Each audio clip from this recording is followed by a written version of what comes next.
ನಮಸ್ಕಾರ ವೀಕ್ಷಕರೇ, ನೀವು ನೋಡ್ತಾ ಇದ್ದೀರಾ ನ್ಯೂಸ್ 7. ಪ್ರಶ್ನೆ ನಿಮ್ಮದು, ಪ್ರಶ್ನಿಸುವ ಹಕ್ಕು ನಮ್ಮದು. ನಾನು ನಿಮ್ಮ ಮಹಬೂಬ್ ಬರಗೂರು.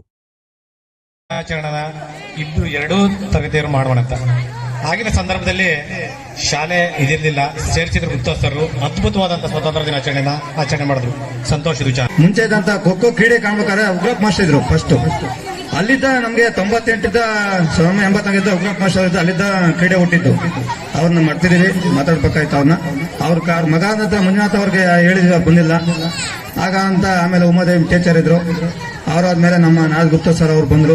ಕ್ರೀಡೆಯನ್ನ ಉನ್ನತ ಮಟ್ಟಕ್ಕೆ ಒಯ್ದು ಚೆನ್ನಾಗಿ ಮಕ್ಕಳ ಪ್ರೋತ್ಸಾಹನ ತಂದುಕೊಟ್ಟು ಚೆನ್ನಾಗಿ ಇದ್ ಮಾಡಿದ್ರೆ 10ನೇ ಕ್ಲಾಸರಿಗೆ ಬೀಳ್ಕೊಡುಗೆ ಸಮಾರಂಭವನ್ನು ಮಾಡ್ಬೇಕಂತ ಹೇಳಿ ನಾವು ತೀರ್ಮಾನ ತಗೊಂಡ್ವಿ. ಎಲ್ಲಾರು ಸಹಕಾರ ಕೊಟ್ರು. ನಮ್ಮ ಗ್ರಾಮದ್ರು, ನಮ್ಮ ಹಳೆ ವಿದ್ಯಾರ್ಥಿಗಳು ಎಲ್ಲಾರು ಸಹ ಪ್ರೋತ್ಸಾಹ ಕೊಡು. ಎರಡನ ಮಾತು ಮುಗಿಸ್ತಿದ್ದೇನೆ. ಧನ್ಯವಾದಗಳು. ನಮ್ಮಲ್ಲಿ ಇಲಾಖೆ ಸಾಕಷ್ಟು ಕಾರ್ಯಕ್ರಮಗಳನ್ನ ಪುಂಖಾನುಪುಂಖವಾಗಿ ಕೊಡ್ತಾ ಇದೆ. ತಮ್ಗೆಲ್ರಿಗೂ ಅದರ ಹರಿವಿದೆ.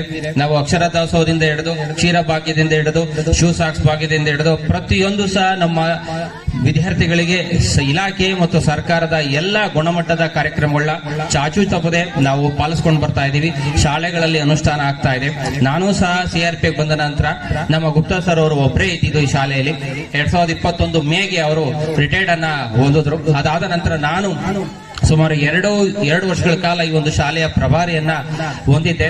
ಆಗ ಸಂದರ್ಭದಲ್ಲಿ ಈ ಪಕ್ಕದ ಶೆಟ್ಗನಹಳ್ಳಿ ಹಾಗೆ ಕರೆತಿಮ್ನಹಳ್ಳಿ 3 ಶಾಲೆಗಳು ಶಿಕ್ಷಕ ರಹಿತ ಶಾಲೆಗಳಾಗಿದ್ವು. ಆ 3 ಶಾಲೆಗಳಿಗೂ ಸಹ ನಾನು CRPಯ ಜೊತೆಗೆ ಪ್ರಭಾರ ಮುಖ್ಯ ಗುರುಗಳ ಜವಾಬ್ದಾರಿಯನ್ನ ತೆಗೆದುಕೊಂಡು ನಾನು ಎಲ್ಲಾ ಕಾರ್ಯಗಳನ್ನ ಅಚ್ಚುಕಟ್ಟಾಗಿ ನಿಭಾಯಿಸಿಕೊಂಡು ಬಂದಿದೆ. ನನ್ನ ಆ ಒಂದು ಸಂದರ್ಭದಲ್ಲಿ ನನ್ನ ಕಾರ್ಯಗಳಿಗೆ ಹೆಗಲು ಕೊಟ್ಟದ್ದು ನಮ್ಮ ಒಂದು ಶಾಲೆಗಳಲ್ಲಿ ಕೆಲಸ ನಿರ್ವಹಣೆ ಮಾಡ್ತಕ್ಕಂಥ ಅತಿಥಿ ಶಿಕ್ಷಕರು. ಅದರಲ್ಲಿ ಇಲ್ಲಿ ಒಂದು ಶಾಲೆಯನ್ನ ಉಳಿಸ್ಕೊಂಡು ಹೋಗ್ಬೇಕಾಗಿರ್ತಕ್ಕಂಥ ನಮ್ಮೆಲ್ಲರ ಜವಾಬ್ದಾರಿ.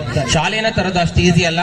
ಆ ಶಾಲೆ ಉಳಿಬೇಕಾಗಿರತಕ್ಕಂಥದ್ದು ಎಲ್ಲ ಇಡೀ ಊರಿನ ಗ್ರಾಮಸ್ಥರ ಸಮುದಾಯದ ಎಲ್ಲರ ಒಂದು ಕರ್ತವ್ಯ ಆಗಿರುತ್ತೆ. ಯಾಕಂದ್ರೆ ಇದು ಶಾಲೆ ಸರ್ವಾಂಗೀಣ ಅಭಿವೃದ್ಧಿಗಾಗಿರ್ತಕ್ಕಂಥದ್ದು, ನಮ್ಮೆಲ್ಲರ ಅಭಿವೃದ್ಧಿಗಾಗಿರ್ತಕ್ಕಂಥದ್ದು.